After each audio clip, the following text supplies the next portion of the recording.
colegas a quienes les agradecemos muchísimo su participación y que van a contar un poco los avances de su investigación actual. Hago una presentación muy breve para quienes no los conocen. Rodrigo Toñol es profesor del Departamento de Antropología Cultural y del programa de posgrado en Antropología y Sociología de la Universidad Federal de Río de Janeiro. Es coordinador del grupo Passagens, que nos contará después seguramente un poco de qué se trata, eh, e investigador del CNPq y miembro de la Academia Brasileña de Ciencias, y también agregar fue presidente de la Asociación de Ciencias Sociales de la Religión de América Latina, donde también es un participante muy activo junto con Marcela. Marcela Araujo es profesora del Departamento de Sociología de la Universidad Federal de Río de Janeiro. También es profesora del programa de posgrados en Sociología de la Universidad Estadual de Río de Janeiro y coordinadora del grupo de investigación urbano. Así que bueno, un poco la invitación, como siempre, es a que cuenten sus trayectorias de investigación asociadas a esta cruce entre región, espacio público y ciudad. Así que bueno, agradecerles muchísimo su participación y ahora le damos la palabra a Alejandro, si quiere decir unas palabras antes de iniciar. Bueno, ok, gracias a todos los que puedan estar y a los que van a ver esto más adelante. Especialmente, obviamente, gracias a Rodrigo y a Marcela por aceptar participar, pese a estar de estadía de investigación en Europa. Y bueno, eso siempre hace más difícil que uno se tome un rato para charlar con los amigos y colegas. Es un gran gusto tenerlos. Rodrigo, bueno, hace mucho que nos conocemos, es un amigo, es obviamente uno de los, uno no puede decir esto con mucha liviandad, pero es uno de los mejores antropólogos de su generación que dio Brasil. Estuvo activamente involucrado en la Asociación de Cientistas Sociales de la Religión de América Latina. Eh, Recomiendo visitar la página de academia de tanto de Rodrigo como de Marcela. Rodrigo tiene contribuciones muy fuertes en el área de la religión, de la espiritualidad, del ecologismo y la espiritualidad, de la religión material. Digamos que tiene una trayectoria que, si bien se focalizó un poco más en el tema de espiritualidad y especialmente cómo la espiritualidad es vista desde el campo de la salud, ¿no? De la biomedicina. Tiene aportes muy interesantes en distintas áreas. Hoy estaba chusmeando y redescubrí un artículo sobre una santa popular, María de Golada, que ni me acordaba que lo tenía. Pero digamos, cada tema que él toca deja una huella y escribe algo interesante al respecto, ¿no? Marcela tiene una trayectoria más en el campo de la antropología urbana, pero también recomiendo visitar su lugar en academia. Tiene artículos muy interesantes y están entre los dos últimamente haciendo una asociación, digamos, y una interacción entre los estudios de antropología de la religión y la antropología urbana, que promete ser sumamente interesante, y ya hay un par de resultados concretos que también se pueden ver en academia. Uno es un artículo que escribieron para Religión y Sociedad en 2023, que está sumamente interesante, y también hicieron un dossier para Anuario Antropológico. Esto creo que en el 2024 creo que era, que también recomiendo verlo porque además de tener una introducción sumamente interesante que resume varios de los temas, tiene contribuciones de varios colegas muy conocidos. Así que quienes estén interesados en el cruce de antropología de religión y antropología urbana, recomiendo estos dos trabajos que ellos hicieron y bueno, y todo lo que va a venir de acá en adelante. Así que bueno, nada, es un gran placer tenerlos acá y vamos a escucharlos con mucho interés.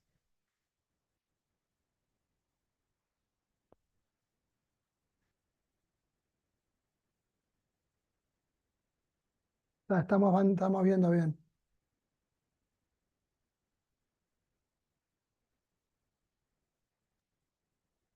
¿Empiezo yo? Sí, empieza bien. Solamente muchas gracias, Ale, muchas gracias, Pilar. Es un gusto estar aquí. Buenas tardes, buenos días para todos que están ahí escuchando. Y bien, pasa la palabra para Marcela y ahí vamos un poco trocando y Marcela empieza, después me voy. Buenos días a todos y todas. Es un placer estar aquí con ustedes. Muchas gracias a Alejandro y Pilar por la invitación.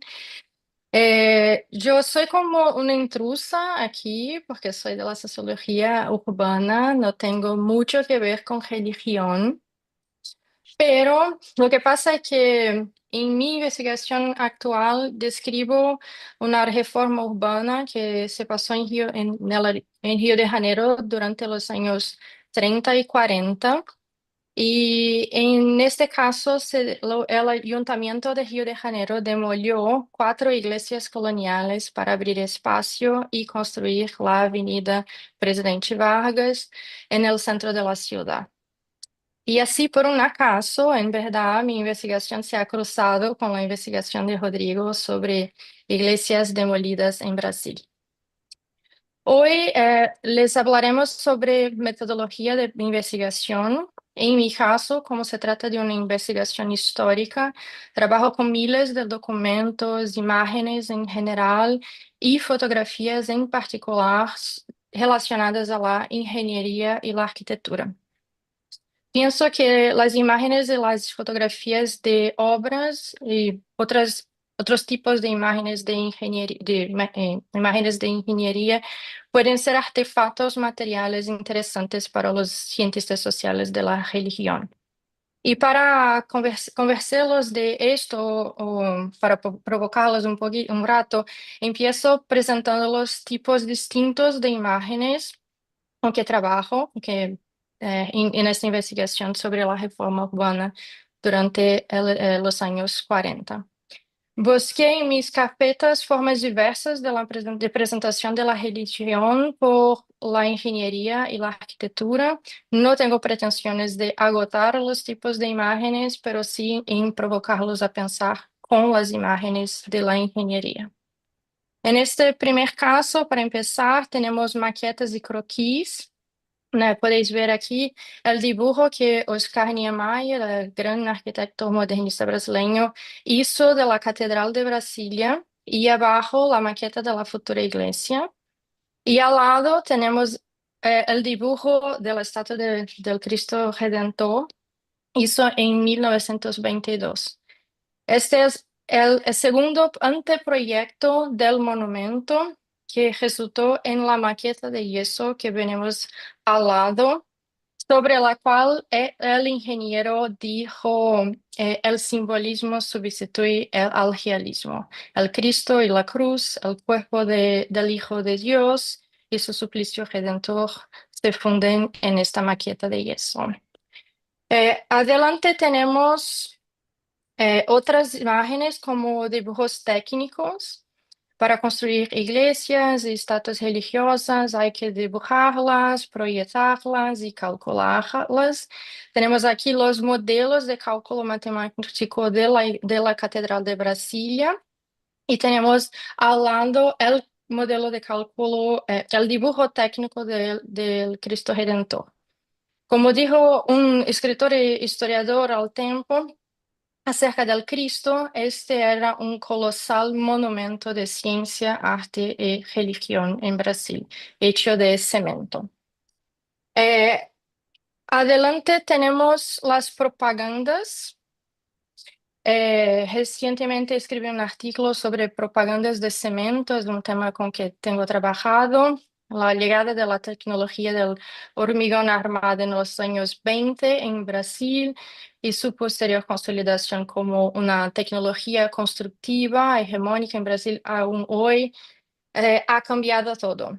Todo, casas, edificios, escuelas, carreteras, infraestructura urbana e incluso templos religiosos y estatuas se han concretado. El Cristo, como les dije, es un monumento de cemento, el primer del tipo en Brasil, y también la Catedral Metropolitana de Río también se hace de cemento. En esta propaganda sobre una iglesia,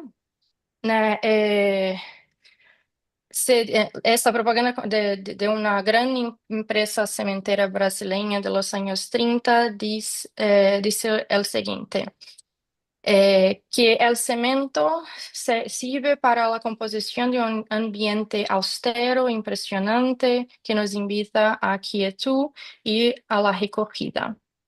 Y finalmente tenemos fotografías de obras, el tipo de imágenes en que me gustaría detener hoy y profundizar un rato más.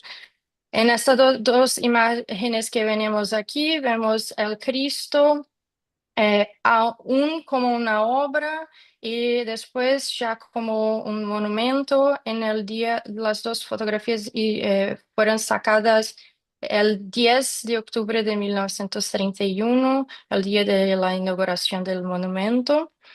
Y tenemos muchas otras más. Esto fue un evento muy, muy grande, importante en Río.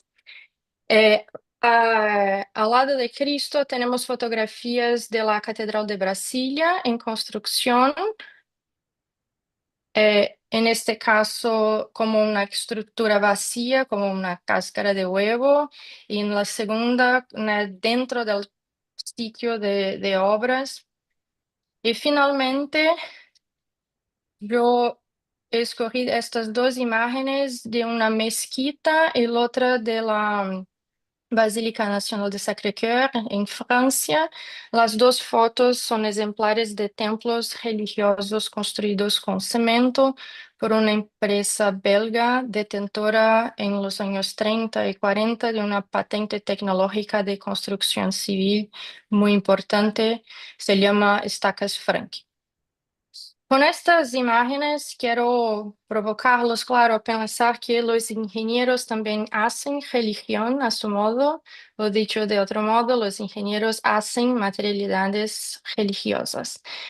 Y los templos religiosos y el sagrado también se hacen de cemento, hormigón armado, matemática, dibujos e imaginación material. Lo que quiero es invitarlos a pensar sobre las potencialidades metodológicas de las fotografías de obras y de ingeniería de una manera más general para investigaciones sobre religión. Tenemos que preguntar, claro, quién saca las fotos, cómo se sacan las fotos en términos estéticos y técnicos, qué encuadramentos se hacen de las cosas fotografadas, para qué se sacan las fotos, dónde estas fotos circulan y quién las archiva. Pero me gustaría añadir una pregunta más sobre qué hacen las fotos mismas.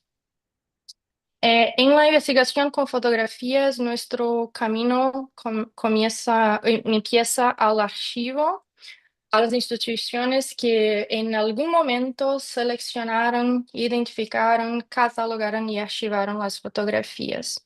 En mi caso, trabajo, entre otros, con 3 archivos en Brasil: el Archivo Nacional, el Archivo General de la Ciudad de Río de Janeiro, el más antiguo del país, y el Archivo General del Instituto del Patrimonio. En cada uno de estos archivos encuentro fotografías de distintos tipos sacadas por diferentes fotógrafos con diferentes fines. En el Archivo de la Ciudad, por ejemplo, las fotografías son públicas. Próximo slide, por favor. Nuestros grupos de investigación están en este momento trabajando junto con el equipo del Archivo de la Ciudad para identificar, describir y catalogar miles de fotografías sacadas durante la administración del alcalde Henrique Dodsworth, responsable por la reforma urbana de 1938 a 1945, que construyó la avenida Presidente Vargas. La autoría de las fotografías es atribuida a Uriel Malta, el hijo más joven del gran fotógrafo de la ciudad, Augusto Malta, muy conocido por todos los historiadores urbanos en Brasil. Conrado Pimentel, investigador y técnico del archivo, muy gentilmente me concedió autorización para presentarles esta fotografía de Uriel Malta sacada en 1941. Y como podéis ver, vemos que hay marcaciones en bolígrafo sobre la foto. El propio fotógrafo hizo estas inscripciones como una forma de identificación de los edificios en vías de demolición para la abertura de la avenida Presidente Vargas. Estas fotos son al mismo tiempo retratos de una ciudad que ya no existe más y pruebas documentales que compusieron los procesos indemnizatorios de los propietarios de los edificios. Las fotografías son muy diversas en el Archivo Nacional. En el fondo Hélio de Brito encontramos fotografías sobre la misma obra de abertura de la Avenida Presidente Vargas, pero no se sabe quién sacó las 900 fotografías del fondo, todas particulares, donadas al archivo en 1999 por familiares del ingeniero Hélio de Brito, muerto 20 años antes. Las fotografías de este fondo son principalmente visualizaciones espaciales, sea para fines educativos, sea para fines profesionales. Por ejemplo, en esta tarjeta de visitas, la fotografía es empleada para invitar. Los ingenieros visitan sitios de obras como parte de su formación educativa.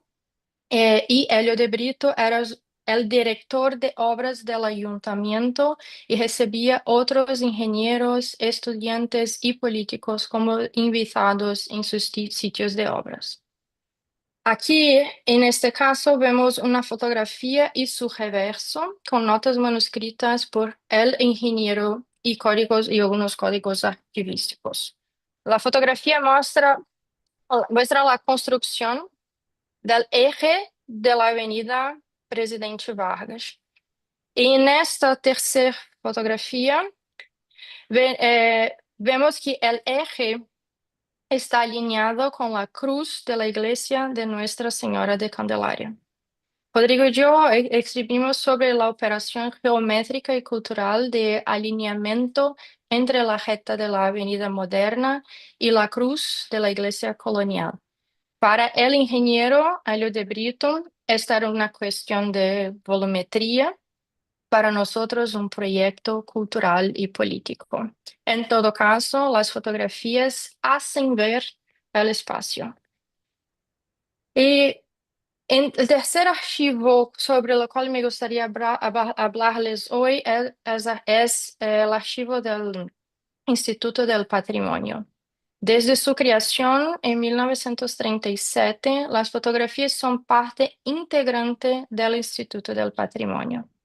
Su director, Rodrigo Melo de Franco,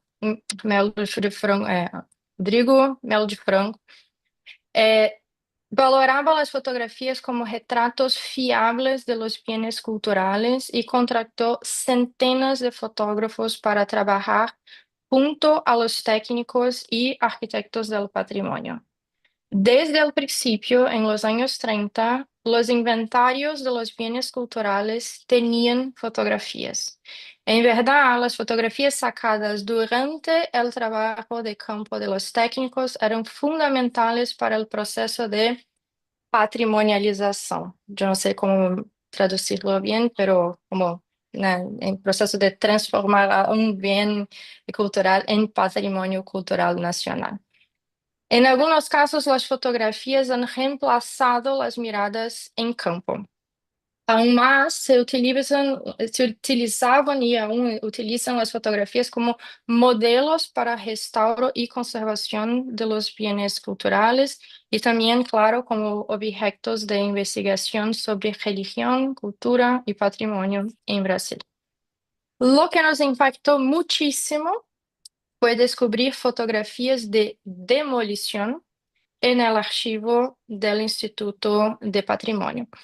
Descubrimos cientos de fotografías de demoliciones de iglesias coloniales y después de verlas repetidas veces, empezamos por mirarlas no solo como retratos procesales de demolición, pero ellas mismas como artefactos de demolición.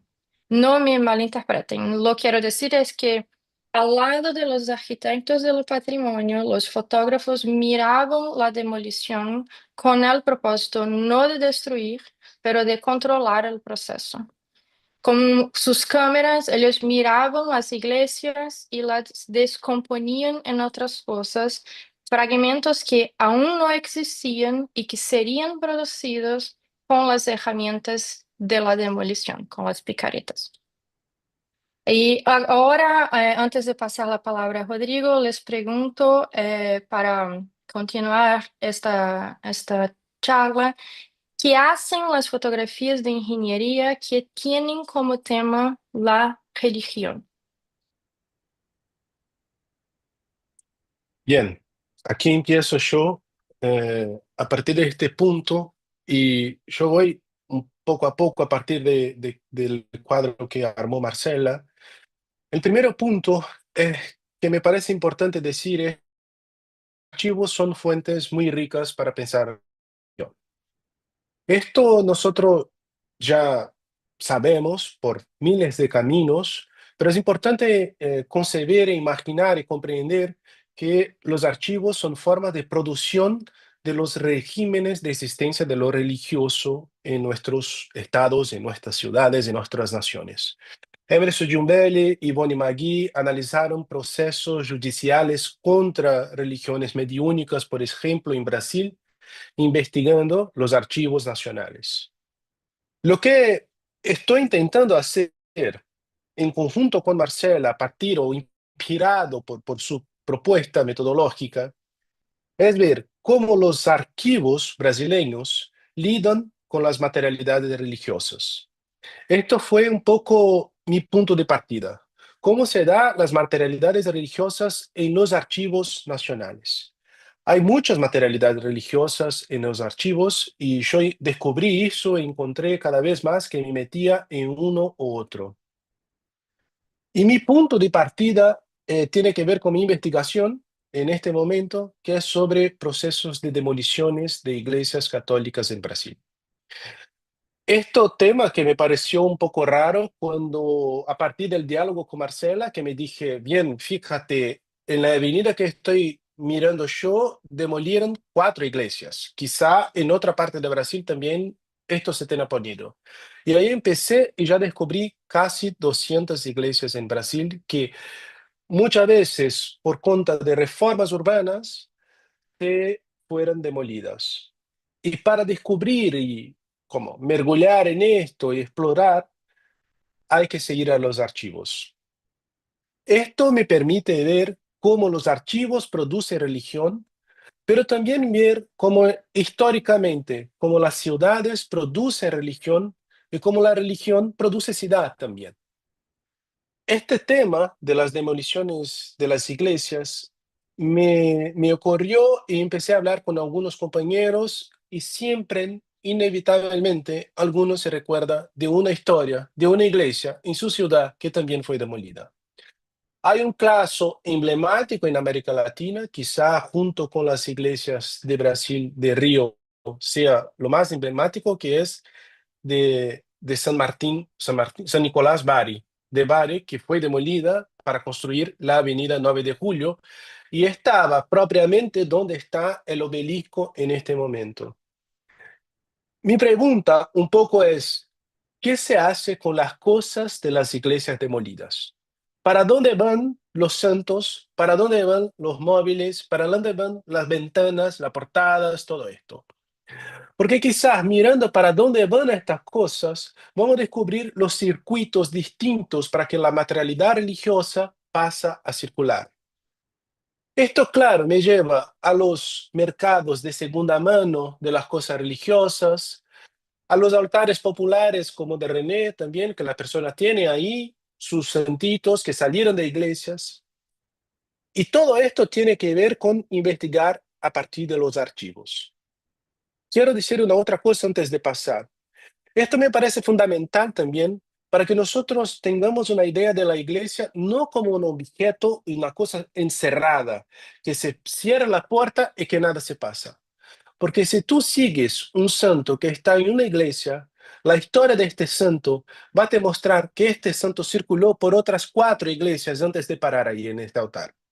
Y esto me parece que nos pone delante de una idea de la producción espacial de estos espacios, la producción espacial mismo, en el sentido que la geografía y que Lefebvre pone, y que yo aprendí con Marcel en este caso, eh, no está cerrada, pero está abierta y se cambian todo el tiempo. Bien, ¿cómo estoy haciendo esta investigación? Eh, para todas las iglesias que investigo, estoy poniendo 3 puntos. Las controversias públicas que preceden las demoliciones.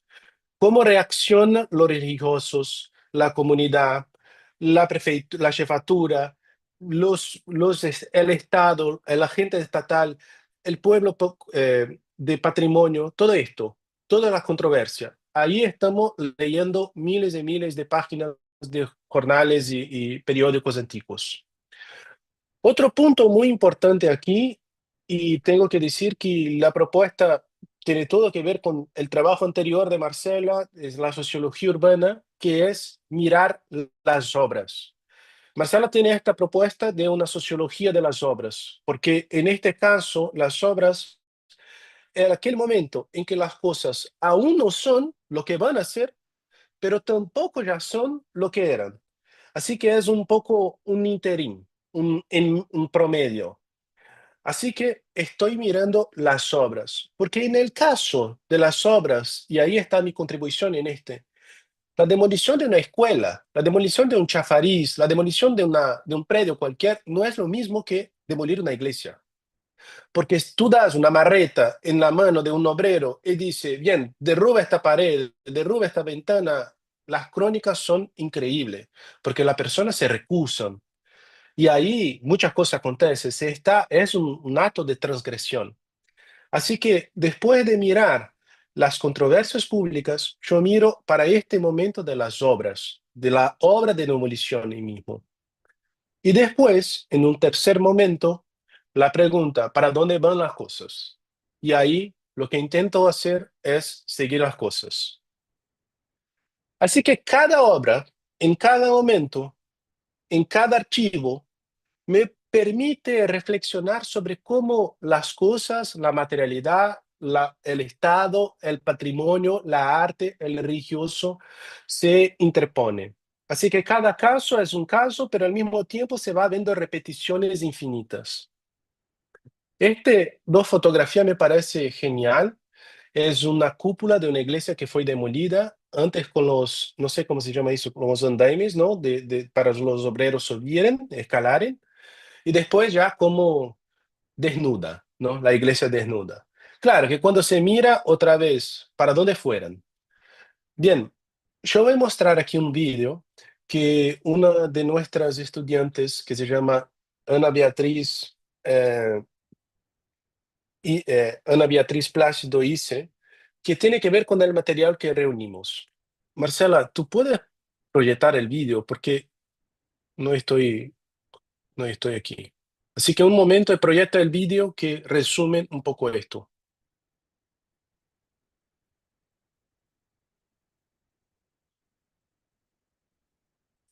Si no, yo busco.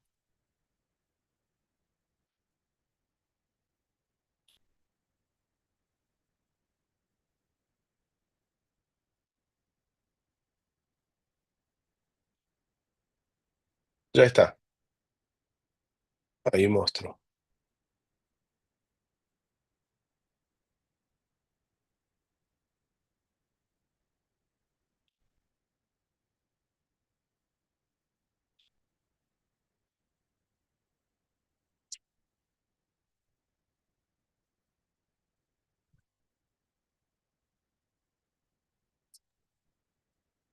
Perdón, Rodrigo, si tiene sonido no lo estamos escuchando. Ah, dale. A ver cómo Creo hago que esto. tenés que dejar de compartir y volver cuando volvés a compartir hay una opción de poder hacerlo Un a la sonido. derecha, de compartir con sonido.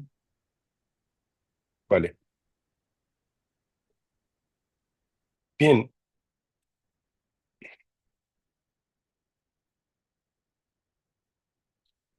No sé qué pasó.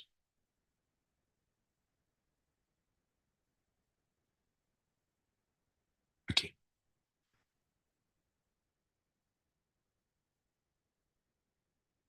Bien, hago de otra manera más fácil. Saco los pones.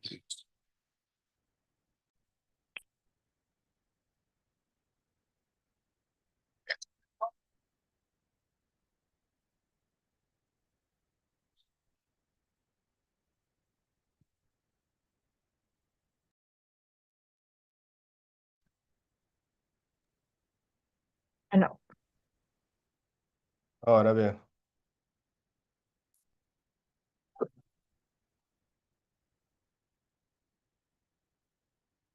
¿No? pásame por el chat el link del video y yo lo comparto. Dale. Vale. Bien. Mientras, solo decir y contextualizar que esta iglesia era una iglesia que fue patrimonializada y tuvo que ser despatrimonializada para que sea demolida.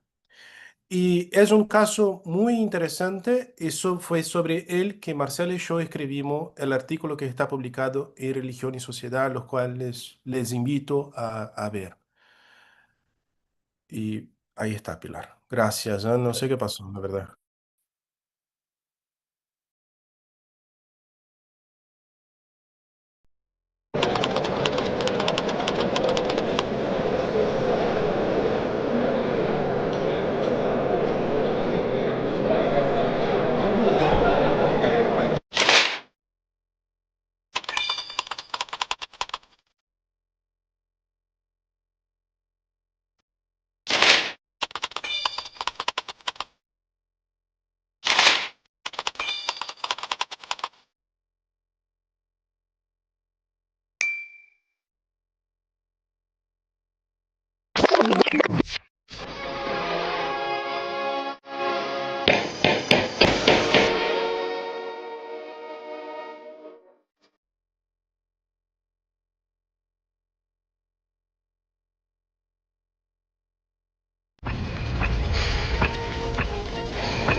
Bien, ya, y ahí paso.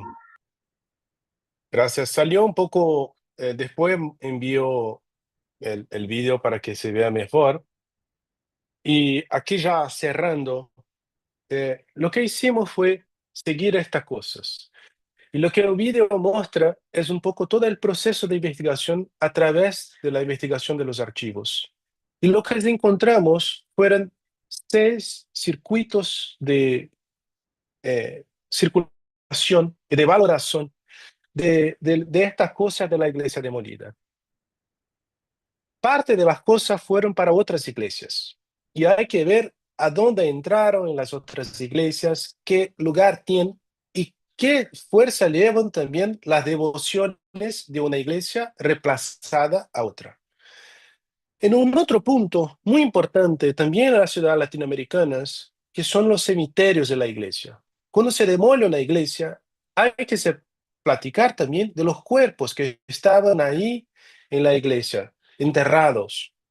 Y ahí lo que acompañamos para los archivos fueron 3 toneladas de huesos que van de una parte a otra. Y muchas veces de iglesias también que tienen un pasado relacionado con la esclavitud. Otra parte, que son los mercados de artes. Aún hoy se es posible comprar y buscar piezas en los anticuarios y subastas de partes de la iglesia. En otro circuito, es esto que podemos llamar de basura sagrada, basura religiosa, que es qué se hace con las partes de las paredes, de las ventanas. No sé, lo que vimos también en los relatos de los periódicos es que muchos de los obreros tomaron partes de estas iglesias demolidas y llevaron para sus casas. Quizá en un próximo momento nosotros vamos a dedicar a buscar estos fragmentos, que es bastante más difícil en el nivel empírico, pero esto sería increíble encontrar en los altares domésticos estos fragmentos de estas iglesias. También los museos de arte sacra, y esto es importante porque se cambia, se sale de un circuito religioso y se va para un circuito museal. Y se termina con los edificios públicos de Brasil, con un uso cívico de los objetos religiosos, como en uno de los casos que los ángeles se van para Brasilia, para un importantísimo palacio, y que se muestran ahí no como religión, pero sino como parte de las manos obreras brasileñas. Bien, la provocación en esta presentación así fue pensar los espacios religiosos, las iglesias, como espacios construidos por arquitectos que piensan sobre eso. Y así que hay que preguntar, que piensen, cómo reflexionen, cómo imaginan la construcción de estos espacios. También imaginar los procesos de demolición como procesos de fragmentación de lo religioso, lo que nos impone a nosotros que refletimos sobre el sagrado, refletir sobre esa fragmentación es, claro, refletir sobre transgresiones, todo esto. Y también ver estos otros circuitos de circulaciones de las cosas religiosas por otras partes, además de la religión. Y termino con dos palabras. La primera tiene que ver con nuestra instancia en Europa y los diálogos que podemos o no platicar aquí. Y una cosa muy marcada es que por aquí en Europa la persona ven a un América Latina como este espacio hiperreligioso donde en todas partes hay iglesia y esto no cambia, hay una hiperfe, una hiperreligiosidad, un hipersagrado. Y al otro lado, en la Europa, sí hay un proceso de secularización y las iglesias se cierran. Pero con este tipo de proyectos de investigación, también estamos mostrando el dinamismo y cómo nuestras iglesias también se cierran, cómo nuestras iglesias también se transforman, cómo nuestra ciudad transforma a las iglesias y cómo las iglesias transforman la ciudad. Y así termino con esta provocación un poco que tiene que ver con este encuentro de reflexiones mío y de Marcela, que es pensar seriamente sobre ciudad y religión. Y tengo que decir que lo que René hizo en Guadalajara es una inspiración para pensar cómo Guadalajara se produjo alrededor ahí de la iglesia, tiene una cosa muy importante ahí, pero también las iglesias que ya no están más. Así que hay camadas históricas de cosas religiosas que ya no se ven. Eh, Bien, esto, muchas gracias. Es una de las primeras veces que presentamos, de hecho, este trabajo para los colegas latinoamericanos. Hicimos una presentación, Marcela hice la verdad en las jornadas, pero aún estábamos ahí viendo las cosas y ahora ya acumulamos miles y miles de fotografías y documentación con nuestros estudiantes todos que trabajan muy bien y sin ellos esto no sería posible.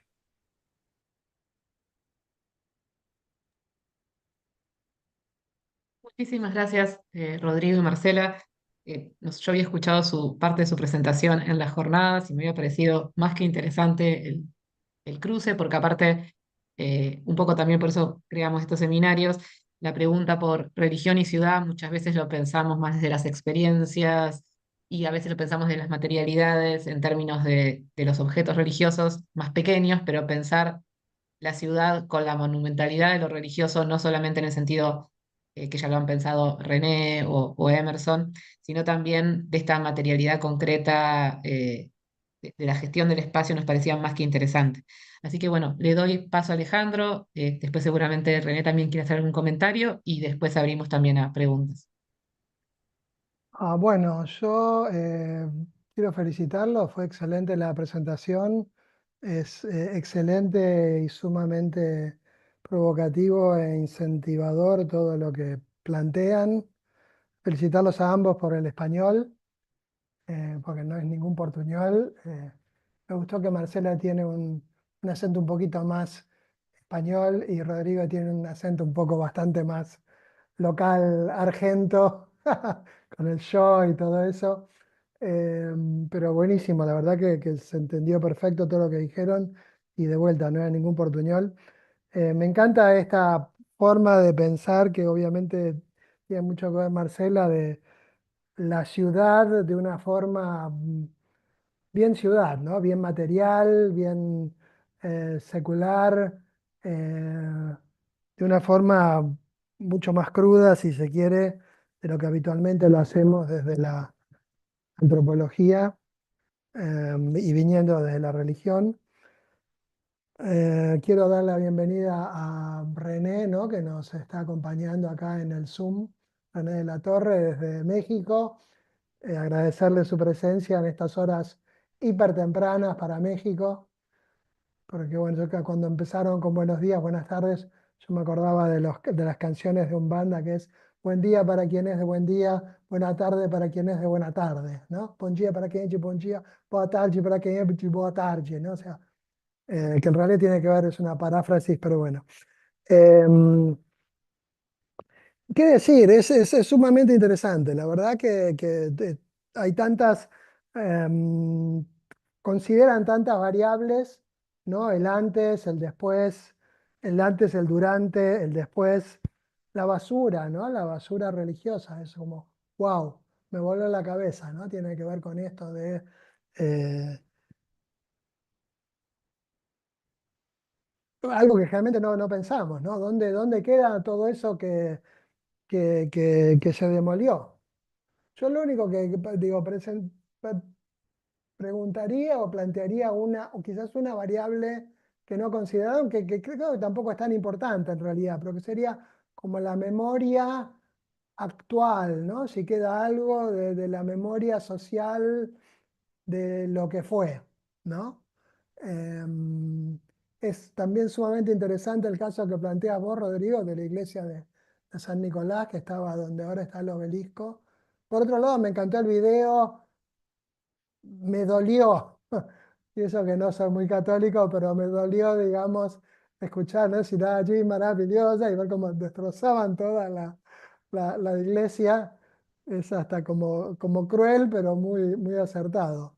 Pero bueno, sí, digamos, uno tampoco tiene, digo, ¿qué queda? ¿Qué es la memoria social de esto? ¿No? ¿Queda algo en la memoria colectiva de lo que fue en Argentina, que yo sepa? La verdad que uno va todo el tiempo al obelisco y festeja en el obelisco cuando salimos campeones mundiales o cuando hay alguna cosa importante. Y ahí había una iglesia, ¿no? Y uno ni se acuerda de esa iglesia. Eh, entonces, bueno, yo pregunto si habría algo en la memoria colectiva actual que queda de todo eso que fue, que yo creo que no, pero también es interesante eso. Sería increíble si pudieran ver, como ustedes dicen, bueno, qué pasaron con esos fragmentos que la gente se llevó a su casa, pero ahí ya sería demasiado pedir, ¿no? Todo ese rastreo que hacen de lo que circula la vida post, ¿no? De los objetos religiosos, el mercado de arte, los cementerios, 3 toneladas de huesos, es increíble. Además también, como decía Rodrigo, muchos afrodescendientes probablemente, ¿no? Gente que está enterrada ahí. eh, bueno, parte en los museos de arte sacro, que hay resignificaciones, ¿no? Todo el tiempo de lo religioso, como arte sacro, el uso cívico en edificios públicos, el mercado de arte. No sé, hay tantas cosas, está buenísimo. Lo único que puedo decir es, a quienes vean esto, lean también el de vuelta el artículo que escribieron para Religión y Sociedade, porque le da a dar muchas pistas y mucha más información de lo que pudieron brindar ellos en este breve rato. Pero bueno, nada, felicitarlos porque me parece que están apuntando a algo que va a ser muy promisorio y que nos va a llevar a ver las materialidades religiosas de vuelta de una forma mucho más cruda, mucho más de sociología urbana. Perdón, cuando hablé de Marcela dije antropología urbana, es sociología urbana. Uno tiende a antropologizar a todo el mundo, pero no, hay gente que viene de la sociología. Yo también, pero ya me olvidé prácticamente. Este, nada, chicos, felicitarlos, buenísimo. Todo lo que hicieron, todo lo que presentaron y todo lo que va a venir, ¿no? Porque, digamos, 200 iglesias demolidas es como... Les plantearía una cosa más, sería, ¿hay iglesias transformadas? Porque quizás esa sea una diferencia con Europa, ¿no? Que ellos tienen esta cosa, hace poco vi una noticia de que una iglesia que le hicieron, creo que un natatorio, era una cosa así, habían hecho una especie de gran pileta donde había una iglesia, o donde hay una iglesia. eh, He estado, creo, en Cambridge, en un bar, ¿no? Un bar que era una iglesia, digo. Acá parecería, en Latinoamérica parecería que no habría esa transformación y sí demolición, pero seguro que hay, ¿no? Si uno busca, mira, Perdón, encuentra, nosotros sí. tenemos un caso. El Centro Cultural Recoleta, Ale, era una iglesia. Claro, sí, es cierto, es cierto. Hoy es un centro cultural, pero si uno incluso le da la vuelta, bueno, y Sí, uno después lo ve más tuvimos, por el lado del convento, ¿no? Bueno, también está el convento que habían hecho un centro cultural en Belgrano, que después lo cerraron y ahora no sé qué será. Pero acá creo que son más conventos, pero bueno, los conventos también tienen. tiene iglesias, ¿no? Obviamente. Bueno, no sé. René, seguro que tenés algo para decir o querés decir algo. Gracias por tu presencia, más Ay, en pues estas gracias horas tempranas. por invitarme. No, me interesaba muchísimo escucharlos, la verdad. Me dijo Alejandro, pero es muy temprano. Le dije, no, pero sí madrugo. Y sí, al que madruga, Dios le ayuda. Me da mucho gusto estar aquí y sobre todo, pues de veras, primero felicitarlos porque me parece muy creativo y creo que esta cuestión de cuestionar que realmente las cosas pudieron ser de otra manera y son así por una serie de decisiones.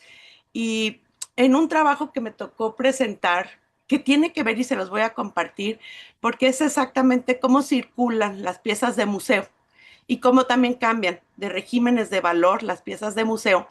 Y en ese libro ponen muy como la clave de el hubiera si existe. O sea, siempre decimos el hubiera no existe, ¿no? Pero en realidad vemos que el hubiera sí existe. Es decir, hay una serie de decisiones que cambian el rumbo del valor de las cosas, ¿no? Y la transformación de estos elementos y que a mí me parece muy importante sostenernos en esa clave. La otra cosa que sí quisiera felicitarlos, porque digo, yo sé que Rodrigo ha estado trabajando en la cuestión de las materialidades. De hecho, a mí me ha llevado a también trabajar más seriamente la cuestión de las materialidades en los altares. Y el gran problema es, no somos arqueólogos, y el gran problema, y también lo formula Latour, es cómo hacemos hablar a las materialidades. O sea, eso es un reto, ¿no? Sabemos cómo hacer hablar a los sujetos con una entrevista, o sea, sabemos cómo, pero hacer hablar a los objetos no es tan fácil. Y sí creo que la clave que ustedes están usando de seguir su circulación y sus circuitos, bueno, es una manera de hacer hablar a los objetos y me parece sumamente interesante como propuesta metodológica. Sí, y eso creo que lo podemos también como atender en la arqueología. O sea, la arqueología hace hablar a las materialidades, ¿no? La arqueología tiene, digamos, ya esa habilidad que a veces la sociología y la antropología no contamos con ella. Y tiene que ver con eso, o sea, cuando uno va a un sitio arqueológico, te hacen hablar a los objetos, lo primero es decir, ¿dónde está colocado? ¿No? Y si ese objeto está colocado en un lugar sacro, está colocado en un lugar de rito funerario, entonces adquiere una función diferente, ¿no? O también el mismo objeto puede haber sido hecho para ser un objeto sagrado, no siempre, a veces adquiere. Entonces, esto me parece sumamente interesante. Y hay otras cosas, bueno, el contraste, a mí siempre, una vez fui a Sao Paulo y me tocó ver en la universidad una exposición de fotos de lo que era la avenida Paulista, y recuerdo que lloré, o sea, realmente me sacó las lágrimas ver, eran unas fincas divinas lo que era y lo que ahora es. Sí creo que la idea del progreso que está puesto incluso en el símbolo de la bandera de Brasil, pues ha sido una racionalización más allá de llamarle laicidad. O sea, la idea del progreso creo que está ahí y que es una razón que fue hacia las iglesias, ¿no? Yo creo que en México tuvimos otras racionalidades, más la de laicidad como tal, que la de progreso, y en un momento dado, obviamente, después de la revolución, muchas iglesias se convirtieron en cuarteles militares y tuvieron, obviamente, otras funciones.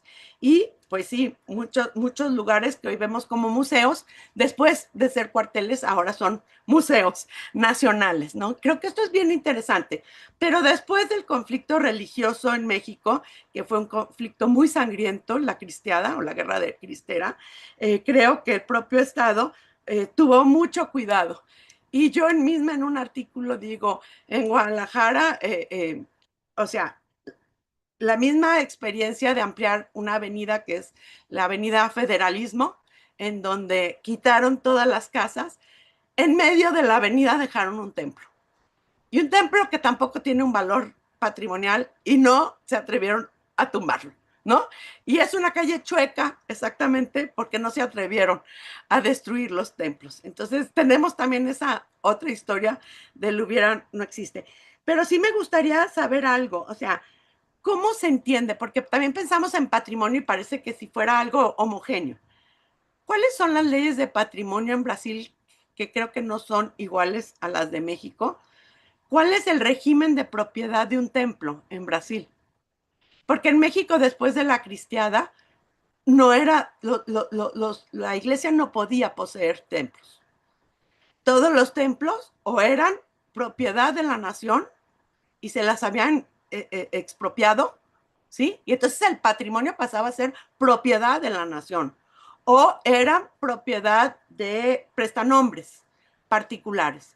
Pero la propia iglesia no podía tener propiedades sobre los bienes arquitectónicos de los templos. Entonces me gustaría saber en Brasil quiénes son y cómo negociaron, o sea, con quién eran los propietarios de estos, de los templos, ¿no? Porque hubo indemnización, se pagó por ello, o sea, ¿qué pasó ahí? O sea, lo otro que me parece súper interesante es de veras la capacidad que tienen todavía de rastrear. Cuando yo oí el proyecto, no me imaginé realmente que llegaran tan lejos hasta poder detectar dónde estaban. O sea, de veras que los quiero felicitar muchísimo y pues creo que hay mucho que aprender sobre lo que están haciendo. Y nos deja muchas cosas, igual que Alejandro, para pensar. Muchas gracias. No, gracias a vos y Alejandro. Marcela, Pilar, Marcela, começo. Yo quería nada más agregarles una pregunta Dale. como primera ronda, más humilde que las de René y Alejandro. Pero había algo que había mencionado Marcela respecto a estas publicidades sobre el concreto y demás, ¿no? Como una forma, así como estuvimos hablando recién de la destrucción de los templos, ¿qué pasa con las materialidades para la construcción, ¿no? Y pensar si en algún momento también han seguido parte o piensan seguir parte de eso, ¿no? Me parecía re interesante esto de publicitar un material como algo que potencialmente puede ser bueno para lo sagrado también, ¿no? Entonces ahí había juego que quería dejar esa pregunta y una pregunta más práctica hacia el final sobre este proceso de difusión que están haciendo también con el video, ¿no? Como pensar también otras formas de difusión que no son nada más el espacio estrictamente académico como lo estaban pensando.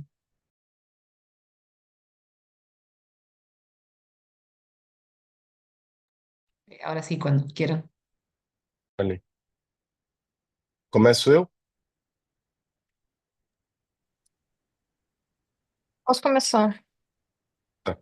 Empiezo yo, tengo solo unas colocaciones a hacer. Pienso que en mi caso no soy una socióloga de la religión, pero me interesa mucho pensar cómo los ingenieros, los arquitectos, los obreros, los maquetistas, pienso que la palabra es esta, y otros profesionales producen materialidades religiosas y en este caso, pienso que hay que preguntar cómo procesalmente se instituye al sagrado. No es una pregunta que tengo cómo responder, pero pienso que es interesante metodológicamente ponerlo así. Los materiales se convierten en algo sagrado. En mi caso, como alguien que está muy interesada en los procesos de producción social del espacio, la contribución y la mirada teórica es de arrojar luz sobre la ciudad, no solo como contexto, pero como productos sociales, ¿no? Y investigar los procesos y todos los trabajos y actividades sociales involucradas en cómo el espacio viene a ser, sea el paisaje, sea una iglesia o un otro templo religioso. Cómo estos espacios religiosos vienen a ser, cómo se son producidos y quiénes son las personas y los profesionales involucrados en este proceso. Y un último comentario sobre el concreto. Es muy interesante, Pilar, porque lo que pasó con el cemento en los años 20, sobre todo 30, es que el cemento es bueno para todo. Es un gran consenso, es hegemónico en Brasil. Todas las clases, sean las élites, sean en los barrios proletarios, todo se construye con cimiento, incluso los templos religiosos. Y en mi caso ahora, pensando en las construcciones, no solo en las demoliciones, estoy investigando el proceso de producción del Cristo Redentor, del monumento de ciencia, arte y religión, como el ingeniero le describió en los años 30. Es muy interesante, es un monumento de cemento, es un monumento modernista, pero es el Cristo y es muy interesante pensar cómo el Cristo se convirtió en el paisaje mismo del río y cómo río no se piensa sin el Cristo y cómo todo esto se funde en torno del cemento y de la consagración del Cristo sobre el modo de Corcovado. Y perdón, Marcela, me parece sumamente interesante lo de ese énfasis en cómo los ingenieros, los arquitectos piensan la religión. ¿Puedes decir un poquito más sobre eso, sobre lo que van descubriendo, si es que descubrieron, digamos, cuando toda esta gente piensa templos, ¿hay alguna incidencia de la iglesia, de los sacerdotes, o es más su creencia, propia creencia, o es más sus propias ideas de lo arquitectónico y digamos, cómo se da esa producción desde la ingeniería y la arquitectura de lo religioso? ¿Qué variables intervienen de acuerdo a lo que saben hasta el momento, digamos? Lo que sé hasta el momento es que para los arquitectos e incluso para los ingenieros, estudian y están muy interesados en arquitectura sagrada, pero las cosas se pasan como son obras de arte, ¿no? El religioso es una obra de arte. Por ejemplo, en el caso del Cristo Redentor, lo que pasó es que el ingeniero y el arquitecto viajaron a Europa para visitar otros monumentos religiosos y para estudiar las formas estéticas de los monumentos religiosos y concebir, crear las líneas y la forma del Cristo para Río. Pero pienso que para ellos eh, el religioso es una obra de arte.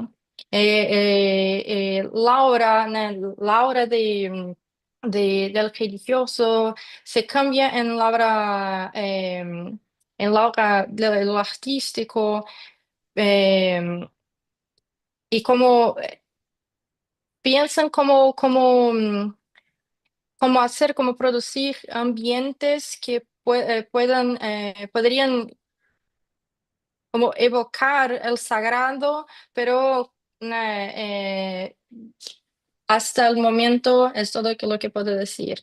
El arte es la lenguaje por la cual los arquitectos y los ingenieros producen y crean los ambientes religiosos y el sagrado. O sea que no habría incidencia ni de actores religiosos ni de instituciones religiosas aparentemente, digamos, en ese proceso.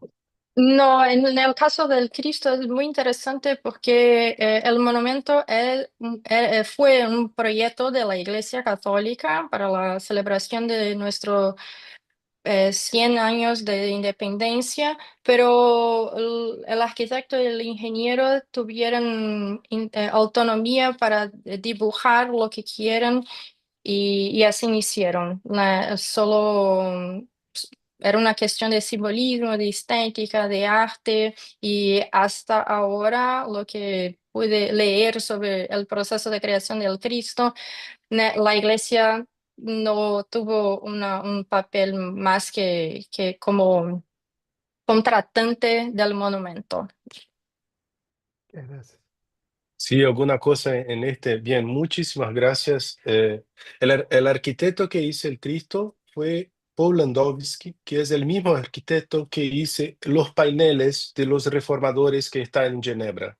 Así que es un poco un especialista en cristianismo, pero es un artista, es una persona que Perdón, hace nacionalidad francesa, creo. francesa. Ok. Francés. Eh, Masala tiene esta aproximación, esta propuesta de una sociología de las obras y comprender las obras como un laboratorio.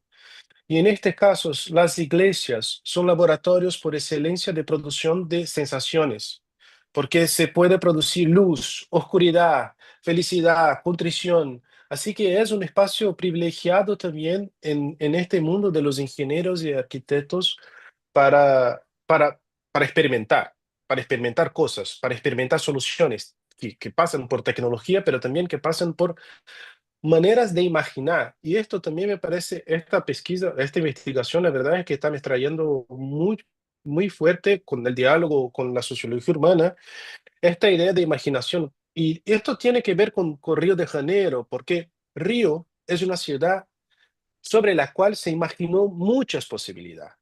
Hay muchos ríos posibles. Incluso encontramos como una exposición increíble de todos los ríos imaginados en los planes directores de la ciudad. Así que Río de Janeiro podría haber sido completamente distinto y fue imaginado por arquitectos consagrados en el mundo a lo largo del siglo XX. Así que esta forma de imaginación y producción efectiva del espacio como me moviendo bastante para imaginar qué efectos esto tiene para la región. Y en este caso, porque muchas de estas iglesias fueron recompensadas, las demolidas, con financiación de la construcción de otras iglesias. Y ahí lo que nosotros estamos haciendo es, ¿qué decisiones tomaron los religiosos para construir las nuevas iglesias? ¿Van a hacer una copia? ¿Van a hacer otra cosa? ¿Qué modelo estético? ¿Qué llevan de una iglesia a otra? Y así que es muy interesante ver esta posibilidad de la iglesia se reinventar a sí misma a partir de los religiosos. Eh, Tres otros puntos que me parecen muy importantes aquí que gustaría de platicar porque me parece que tocan en otras cosas que nosotros podemos seguir pensando. Uno tiene que ver con patrimonio. En Brasil, el patrimonio brasileño originalmente es el patrimonio colonial y el patrimonio colonial es religioso. Esto es un punto. Y el patrimonio religioso en este caso es católico, puramente. No hay nadie fuera de esto. Pero claro, esto tampoco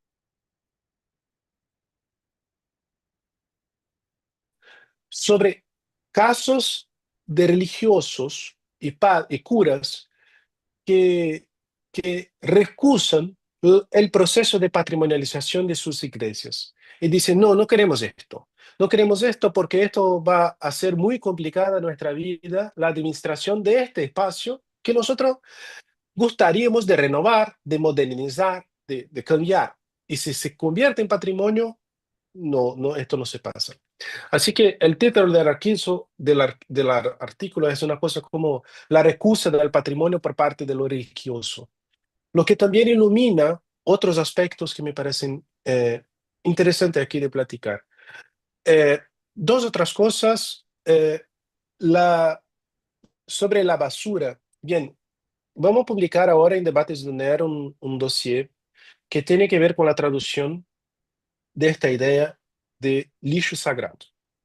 Y René está comentando, y me parece una idea fuerte, que salió de una antropóloga que trabajó por muchos años con Indonesia y Tailandia y todo esto, esto, y que tenía que lidar con las flores y la oferta de las flores para en algunos ritos.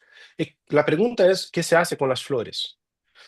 Esto se podríamos pensar también para las religiones afros, cómo se lidan con la basura sagrada. Es una basura sagrada. ¿Qué tal estatus tiene estas cosas que son sagradas, fueran sagradas, pero ya no están más en este rito? ¿Cómo se...? Bien, hay una serie de preguntas ahí que me parece interesante sobre estas materialidades. Claro que nosotros podemos expandir aún más, porque, por ejemplo, nuestra gente que muere, ¿qué hacemos con las ropas? ¿Qué hacemos con los bienes, con los pertences? Hay algo de sagrado y hay algo de basura ahí también. Eh, y bien, también quiero tocar un punto que Pilar mencionó, que es el gran esfuerzo y ahí Marcial y yo, por caminos distintos, pero estamos intentando hacer, de difusión de lo que estamos haciendo. Claro, estamos intentando hacer todo fuerte. Hay un libro, Handbook, Springer, Religion.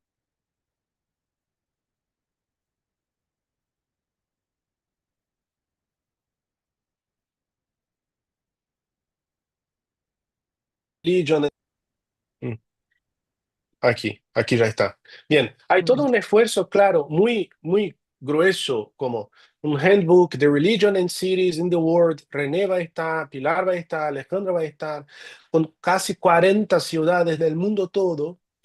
Pero nosotros también estamos muchísimo preocupados en hacer que estas producciones salen afuera de la academia, sobre todo porque en este momento en Brasil hablar también de religión es hablar de política, pero también porque vemos la posibilidad de que ni siempre en nuestra pesquisa, nuestra investigación, esto es posible y en este caso es posible.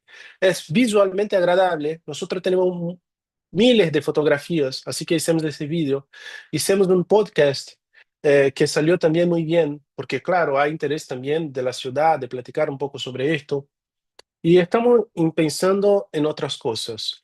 Y, pero para hacer esto hay un proceso de sistematización muy largo, y aquí ya encerro, pero solamente quería mostrar, esto es solamente una de nuestras tablas que se va los registros históricos de cada una de las cosas, de los objetos de las iglesias, dónde estaban en la obra y dónde están.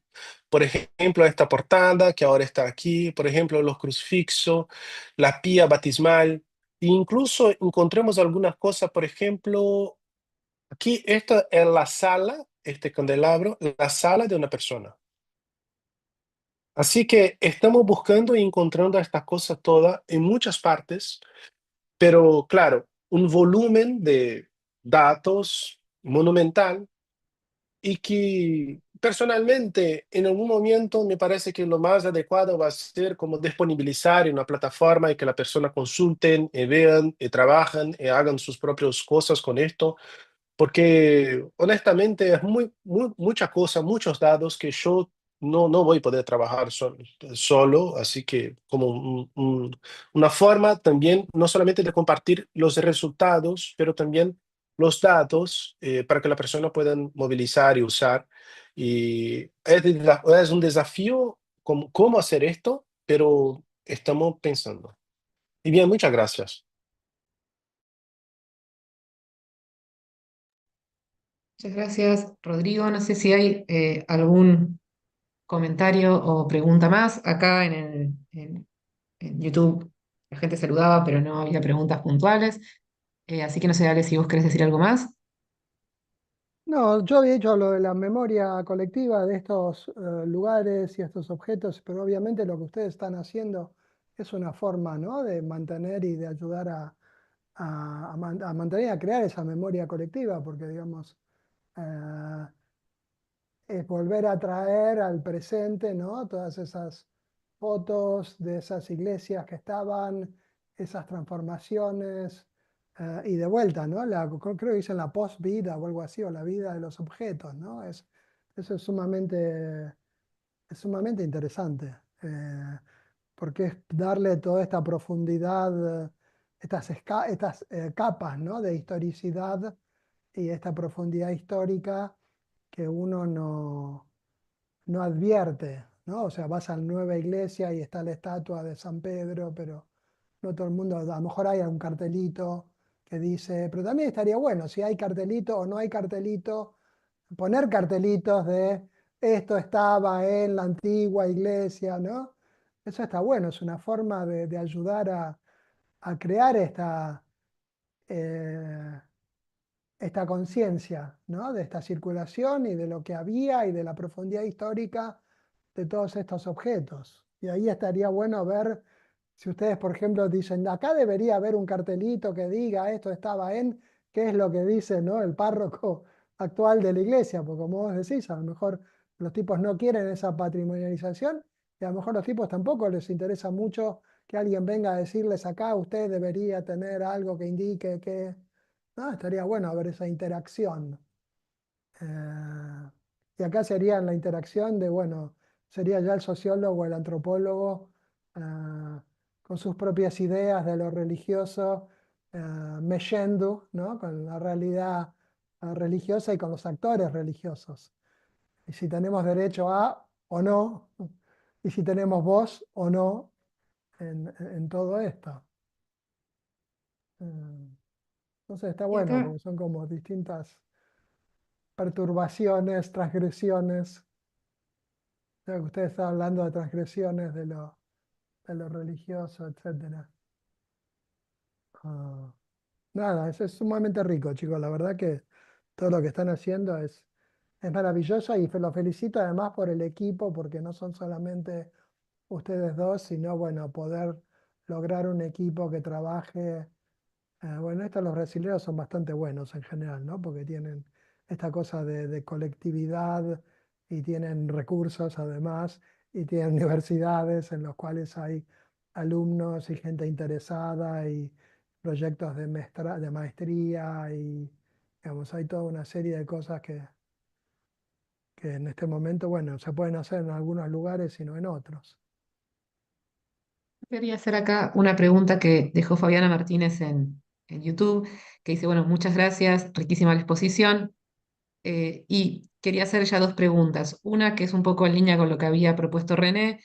¿Quiénes son o fueron los que manifestaron oposición a la demolición? ¿Dónde estuvieron esas oposiciones? ¿Y quiénes fueron los que recibieron algún tipo de resarcimiento? Ustedes mencionaban algo de esto también. Y después, si tienen pensado, como parte de este trabajo, algún proceso de mapeo digital en capas temporales en el espacio de estudio, como si se, me imagino que debe estar la idea, pero que es un trabajo muy grande, pero también ir viendo como esta idea de esas capas en el territorio. Así que bueno, muchas gracias Fabiana por la pregunta y les dejo de vuelta el espacio a ustedes. Bueno, en el caso de la construcción de la avenida Presidente Vargas, de la demolición de las cuatro iglesias coloniales, los arquitectos del Instituto del Patrimonio fueron quienes se pusieron al proceso, los arquitectos. El director, Rodrigo Melo Franco de Andrade, Lúcio Costa, era un técnico del Instituto del Patrimonio y otros más fueron gran opositores al proceso de demolición e intentaron conservar las iglesias donde estaban. Los curas no fueron opositores, en verdad, es curioso, pero no fueron. Y los curas, los párrocos, la iglesia, algunas hermandades religiosas recibieron indemnizaciones por el proceso de demolición al lado de propietarios de edificios, que para la construcción de la avenida se demolieron las iglesias, una plaza muy importante, Praça 11, donde nació el samba, un jardín público y como no sé cuántos, 500 edificios y los propietarios de los edificios recibieron indemnizaciones por el proceso de demolición. Es muy controverso, pero es lo que pasó. Descubrimos algunos casos de fieles y otros moradores de la región del centro que relataron sus memorias, su relación con las iglesias para los periodistas. Y hay algunos relatos de esto y cómo la demolición se inscribió en las memorias más personales de la gente. Pero en este caso de la construcción de la avenida Presidente Vargas, es algo que se pasó hace 80 años. Y todo lo que tenemos son los documentos, los relatos, los periódicos y los documentos del patrimonio. Pero pienso que en algunos otros casos que Rodrigo recogió, hay relatos más recientes de demoliciones y algunas memorias más vivas de cómo los procesos de demolición de iglesias afectaron la vida de la gente en la ciudad. Sí, bien, dos cosas aquí. La idea de los carteles, Ale, me encantó. La verdad es que hay que manejar un poco con los curas, pero hay hay un sino, se dice sino,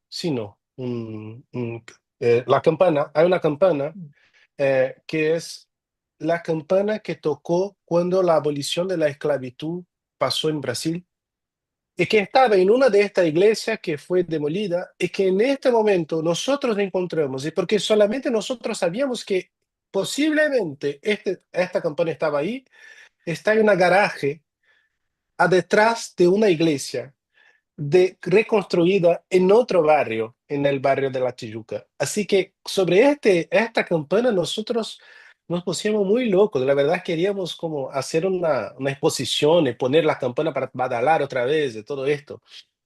Pero sí, en alguna medida, un poco la memoria de esta iglesia en este momento en Río, nosotros estamos intentando ponerlas otra vez para circular, porque muchas veces la gente no se recuerda. Algunos historiadores, claro, conocen, pero no es una historia que está ahí. Claro, una vez que tú sabes la historia, vas a ver la iglesia en todas las partes, porque está fragmentada, pero la gente no sabe. Eh, y sí, solamente para completar y para platicar comentar la pregunta de Eliud de Instagram, que como Marcela dice, los opositores ferreños, los opositores más aguerridos fueron la gente del patrimonio, muchísimo más que lo religioso, porque para ellos era un sacrilegio patrimonial, más además que religioso. Y sobre el mapa digital, sí, la verdad es que estamos con esto.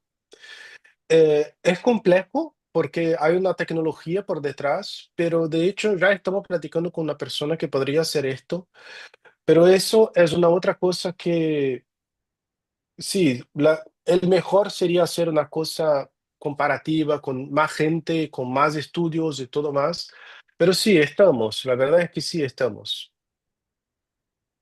Ahora, ¿cómo se explica que no haya habido mucha am, resistencia por parte de los religiosos, digamos? Mi explicación, la verdad, es que ahí están también los límites de hacer una investigación en los archivos. Lo que cabe y lo que no cabe en los archivos. Estamos buscando en los periódicos y en la documentación oficial y ahí no encontramos resistencia. En las cartas trocadas entre los curas, los párrocos y los religiosos y la ciudad, esto tampoco aparece. Pero a mí me causa muchísima extrañeza que la gente, la comunidad de fe no tenga hecho cosas, pero la verdad es que aún no encontramos esto con tanta fuerza. Una hipótesis tiene que ver con los silenciamientos que los procesos arquivísticos producen en su vida, ¿no? En la archivación. Pero la verdad es que no. Para No, ser bueno, en los completamente medios de honesto, comunicación debería haber habido voz claro, de los curas. Te digo, pensando también, comparando con el ejemplo que dio René de Guadalajara, ¿no? Que hicieron la avenida y dejaron los templos. Bueno, acá contemplaron la idea increíble de ponerlos de trasladar la iglesia entera, ¿no? Que eso es una locura. Eh, pero digo, alguien debería haber dicho, bueno, en vez de, ¿qué tal si hacemos, ¿no? Dejamos una iglesia, por lo menos una, en medio de la avenida y que los coches hagan un pequeño desvío? No, nada, Ahí chao, pum, a la mierda. todo el argumento en esta avenida hay una frase como lapidar que es difícil traducir, no sé cómo, pero la frase es, la avenida tenía que ser en una línea recta, tal cual el progreso. Esto es muy fuerte, no hay que hacer desvío. Orden y Y la progreso. orden y progreso. Y la frase es una cosa, ¿cómo es, Marcela? Fala en portugués, porque Na, penso que não, você falando da frase do Le Corbusier, que não é para essa é. avenida, é para outra Ah, tá, avenida. desculpa. É. Pero hay Le Corbusier, el gran urbanista francés, dijo que el progreso es una línea recta, ¿no? La recta es el camino de los hombres, la curva es el camino de los burros, ¿cómo se dice? Los caballos, los... Y la geometría, la línea recta, las proporciones, la geometría, todo eso era muy importante para la racionalización política del progreso en Brasil. Y no era posible. Rodrigo Melo Franco de Andrade, el director del instituto, intentó muchísimo que se hiciera un desvío en la avenida, pero esto era imposible, innegociable para los ingenieros. Sí. Sí, una de las ideas que casi perseguir fue hacer un libro que iba a ser las iglesias incendiadas, las iglesias ahogadas, las iglesias demolidas, las iglesias arruinadas, solamente con esto, porque son tipos, ¿no? Los arruinamientos de las iglesias, los fuegos, las iglesias que fueron ahogadas para construcción de barragens, son muchos casos en Brasil. Y es increíble. Sí, y solo para añadir una otra dimensión, no solo los procesos de archivamiento silencian, claro, todo lo que las controversias, los conflictos de lo que pasó, pero también estábamos bajo la dictadura de Getúlio Vargas. Era un periodo Ujú. dictatorial. Los curas, los párrocos, claro, la iglesia tenía estrechas relaciones con el régimen, pero en este caso, pienso que la dictadura, el silenciamiento político de los periódicos también como impidieron que las oposiciones, las controversias se poniesen públicas, ¿no? No era posible oponerse al proyecto. Para terminar y hacer una referencia, Emerson escribió un artículo sobre una iglesia en Porto Alegre que estaba a punto de ser patrimonializada. Y el cura dice, no, por el amor de Dios, no se patrimonialice porque yo quiero demolir la iglesia y hacer una nueva, moderna, más grande. Y escribió directamente para el dictador Getúlio Vargas, solicitando que se despatrimonializase la iglesia. Y se inventó este dispositivo jurídico de la despatrimonialización en función de estas iglesias de los curas que querían derrubar y destruir sus iglesias para modernizarlas. Así que hay toda una relación aquí sobre modernidad, modernización y religión muchísimo interesante para explorar. Yo creo que la tensión, perdón, entre las instancias del patrimonio, que se llama INA y es muy fuerte en México, y los religiosos también era muy fuerte. O sea, porque a muchos, aquí se dice que los templos que se mantuvieron fueron porque eran parroquias que no tenían dinero. Es decir, todos los párrocos en el siglo XX querían hacer de sus iglesias, quitar el barroco y hacerlas neoclásicas. La idea del neoclásico, o sea, era realmente también como una idea de actualización de sus templos y era también destruir, digamos, el patrimonio decorativo, ornamental, arquitectónico, colonial. Y las que quedaron, pues fue en parte por el INAH, de prohibirles a los propios curas que transformaran, pero también muchas veces en los lugares donde había escasez de recursos. En donde había recursos económicos, pues destruyeron también internamente. No destruyeron los templos, ¿no? La fachada, digamos, pero sí la cuestión interna. Y el neoclásico, a mi gusto, es espantoso.